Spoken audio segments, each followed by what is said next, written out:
আমরা এখন শুনবো হযরতে শুআয়ব আলাইহিস সালামের জীবনী। হযরত শুআয়ব আলাইহিস সালাম মাদাইন জাতির কাছে আল্লাহ তাআলা তাকে প্রেরণ করেছেন। কাদের কাছে?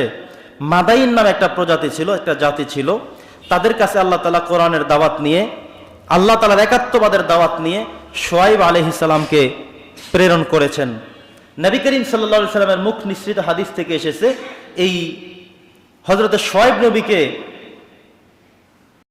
অর্থাৎ সমস্ত নবী রাসূলদের মধ্যে উনি হলো খতিব। সুবহানাল্লাহ বলেন। এই রেফারেন্স, এই কথা অন্য কোনো নবীর শানে আসে নাই। তাকে বলা হয়েছে খতিবুল আম্বিয়া। এই নামে তিনি খ্যাত ছিলেন, এই নামে তিনি পরিচিত ছিলেন।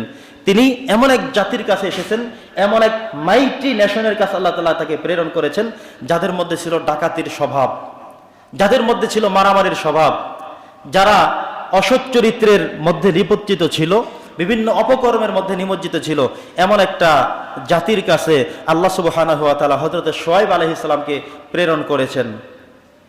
তো ওনাকে প্রেরণ করার পরে আল্লাহ তাআলার এই কোরআনের মধ্যে যে কথাগুলো এসেছে, 26 নম্বর সূরা নাম হলো সূরা শুআরা, এর মধ্যে এসেছে আল্লাহ তাআলা বলছেন, 177 নম্বর আয়াত থেকে এই তাফসীরগুলো এসেছে। আল্লাহ বলছেন, ইজ ক্বালা লাহুম শুআয়বুন আলা তাত্তাকুন।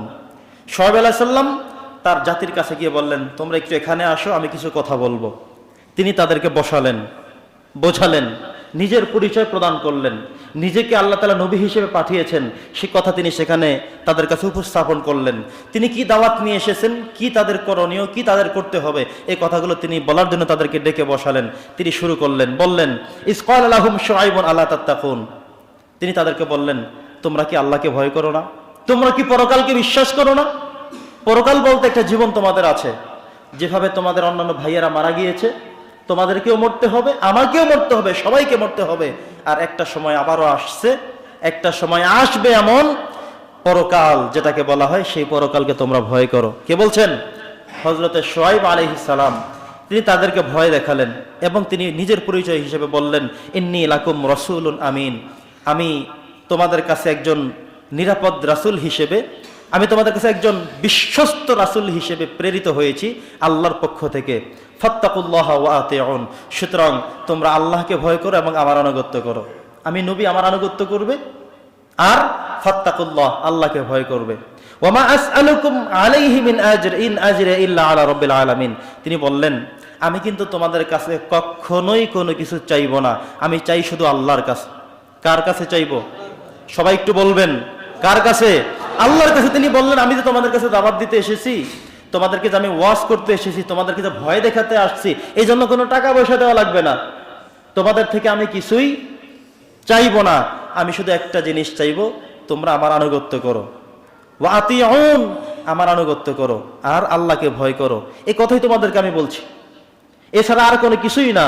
ওয়া মা আসআলুকুম আলাইহি মিন আজর ইন আজরিয়া ইল্লা আলা রাব্বিল আলামিন। তিনি বললেন, আমি শুধুমাত্র আল্লাহ রাব্বুল আলামিনের কাছেই এই কষ্টের প্রতিদান চাই, তোমাদের কাছে কখনোই কোনো টাকা পয়সা, কোনো কিছুই, যে একবেলা খাবার খাওয়াও, কিছু টাকা পয়সা দাও, আমার এই উপকার করো, এমন কোনো কিছু তোমাদের থেকে আমি চাইবো না।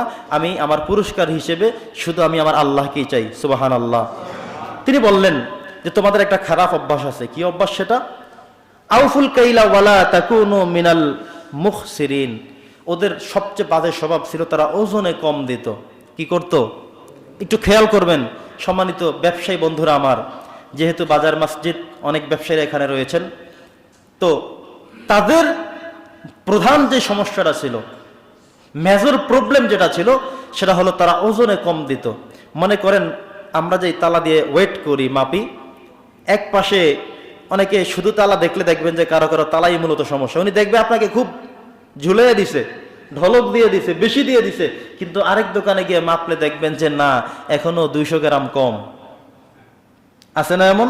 তার মানে হলো উনি ওনার এই পাশের তালাটাকে এমন ভাবে তিনি রেখেছেন একটা ওয়েট দিয়ে, যে ওখানে যত কিছুই হোক না কেন আপনাকে দেখাবে অন্যরকম, উল্টো দেখাবে। তো তাদের এটা ছিল বাজে স্বভাব। যারা বিভিন্ন কাপড়ের ব্যবসায়ী রয়েছেন, আপনি যদি দেখেন একটা কাপড় খুলে এটা মাঝখানে একটা ফোঁটা দেখা যায়, সমস্যা দেখা যায়, তাহলে আপনি এটাকে সরিয়ে ফেলবেন। অথবা এটা বিক্রি করতে হইলে আপনি তাকে, ক্রেতাকে বলবেন যে একটা সমস্যা আছে, এটা আমি দাম হলো এই, আমি কমায় রাখতে পারবো এই, কারণ এটা একটু সমস্যা আছে, দেখে নেবেন।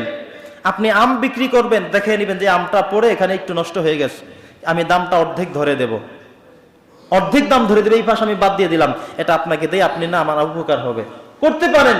কিন্তু আপনি আমি করি কি, আস্তে চুরি করে পিছন ভাইলে ঢুকিয়ে দেই, উনি বাড়িতে গিয়ে একটা গালাগালি দিবে না? কথা বলেন, দিবে কিনা? এরপর অনেক সময় সম্পর্ক নষ্ট হয়ে যায়, সম্পর্ক বিচ্ছিন্ন হয়ে যায়।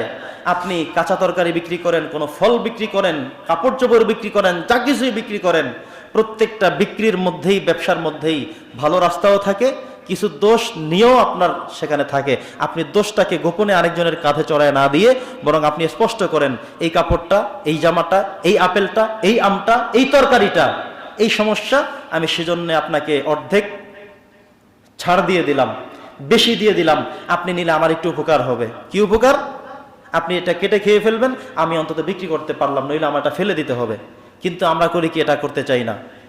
একজন ভাইকে বুঝিয়ে বলে তিনি বুঝবেন, কিন্তু এটা আমরা করি না, বরং চুরি করে, যেটা মূলত ওদের স্বভাব ছিল। ওয়াইফুল কাইল, তারা ওজনে কম দিত, সবচাইতে বাজে স্বভাব, সমস্যা ছিল এটাই তাদের, তারা সবাই ওজনে কম দিত, এটা ছিল তাদের মেজর প্রবলেম।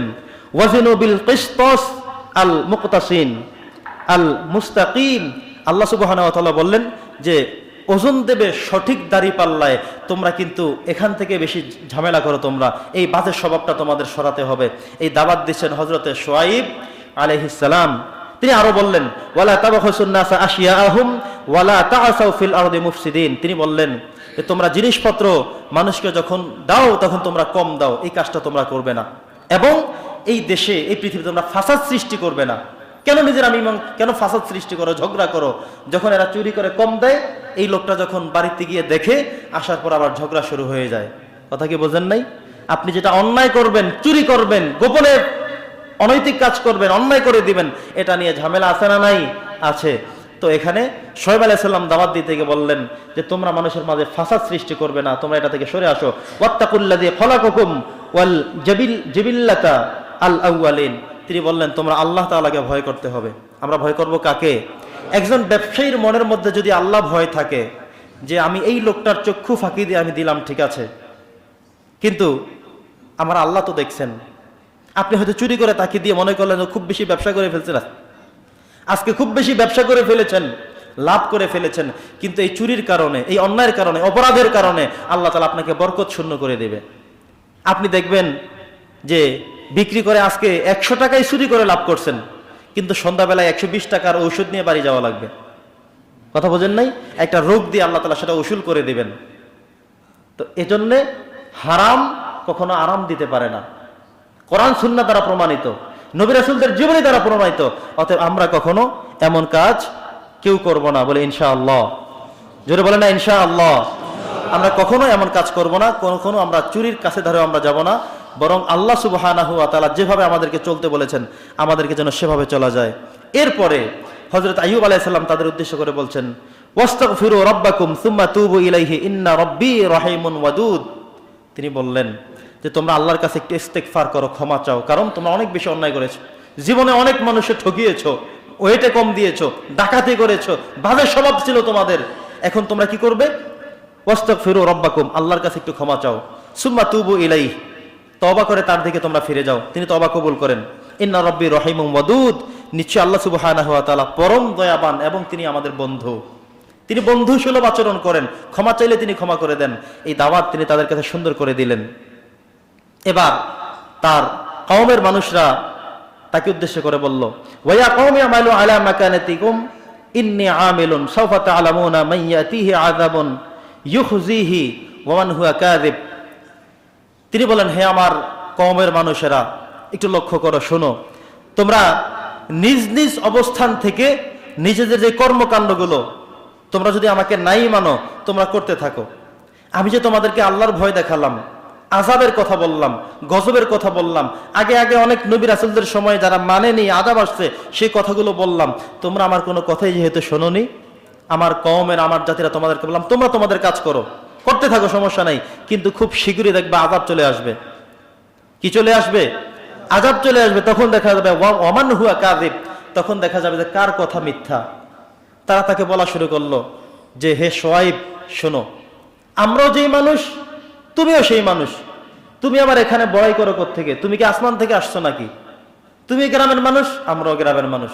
তুমি নতুন করে শুরু করছো যে আমি নবী, আমাকে আল্লাহ পাঠাইছেন, এইটা তোমরা মানো, এটা কেন তোমরা করো? এখন সবাই মিলে একসাথে লাগলো যে হে শোয়াইব, তুমি নিজেকে একটু বেশি পণ্ডিত মনে করতেছো, তুমি নিজে বলছো আমি আল্লাহর থেকে আসছি, এই দাওয়াত তোমাদেরকে দিচ্ছি, এই কাজ করো না। তারা সবাই ক্ষিপ্ত হয়ে গেল, ক্ষুব্ধ হয়ে গেল।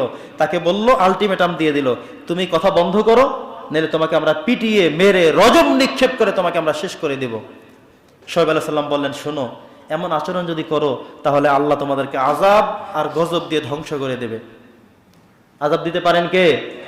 তিনি যখন আযাবের কথা বললেন, এবার কওমের মানুষেরা বলল, এত বেশি আযাব করবে না, পারলে তুমি সে আযাব আনো, আমাদেরকে পারলে একটু আযাব দেখাইয়া দাও। কি সেই আযাব, কেমন সে আযাব? তারা সেটা বলতে লাগলো। এবার হযরত শোয়েব আলাইহিস সালাম তাদের সাথে কোনো কথায় না পেরে তিনি অবশেষে তাদেরকে বললেন, ওয়া কওমি আমালু আলা মাকানাতিহিম ইন্নী আমিলুন, যে আমি আমার দাওয়াতি কাজ করতে থাকি, তোমরা তোমাদের কাজ করতে থাকো। কিছুদিনের মধ্যে যখন আযাব চলে আসবে, যখন তোমাদের বিপদ চলে আসবে, তখন তোমরা বুঝবা যে আমি মিথ্যাবাদী ছিলাম না তোমরা আমাকে বিশ্বাস না করে ভুল করেছিলে, সেই দিন প্রমাণ হয়ে যাবে। তিনি তাদেরকে এটা বলার চেষ্টা করলেন। ওয়ালাম্মা জাআ আমরুনা নাজ্জাইনা শুআইবান ওয়াল্লাযীনা আমানু মাআহু বিরহমাতিম মিন্না। এবার হযরত শুআইব আলাইহিস সালাম তাদেরকে নির্দেশ দিলেন এবং তিনি বললেন যে আল্লাহ সুবহানাহু ওয়া তাআলা আমাদের উপরে শান্তি বর্ষণ করবেন। কাদের উপরে? উনি সহ যারা আল্লাহর প্রতি ঈমান আনয়ন করেছিলেন, বিশ্বাস স্থাপন করেছিলেন। আল্লাহ তাআলা শুআইব আলাইহিস সালামকে জানালেন, আপনি এবং আপনার সাথে যারা আছে এই সবাই মিলে আপনি ওই এরিয়ায় চলে যান, আমি এদেরকে আযাব দিয়ে ধ্বংস করে দেব। সম্মানিত উপস্থিতি, হযরত শুআইব আলাইহিস সালাম তিনি তার উপরে যারা বিশ্বাস স্থাপন করেছে তাদেরকে নিয়ে একটি সেফ জোনে তিনি চলে গেলেন। নির্ধারিত এরিয়ার বাহিরে গিয়ে তিনি অবস্থান করলেন। এবার আল্লাহ তাআলা এই আযাব শুরু করলেন। কেন আযাব দিলেন? এই মানুষদের কাছে তিনি একবার না একাধিকবার, অসংখ্যবার গিয়েছেন, তাদেরকে বোঝাবার চেষ্টা করেছেন। প্রত্যেক নবী রাসূল এভাবে করেছেন।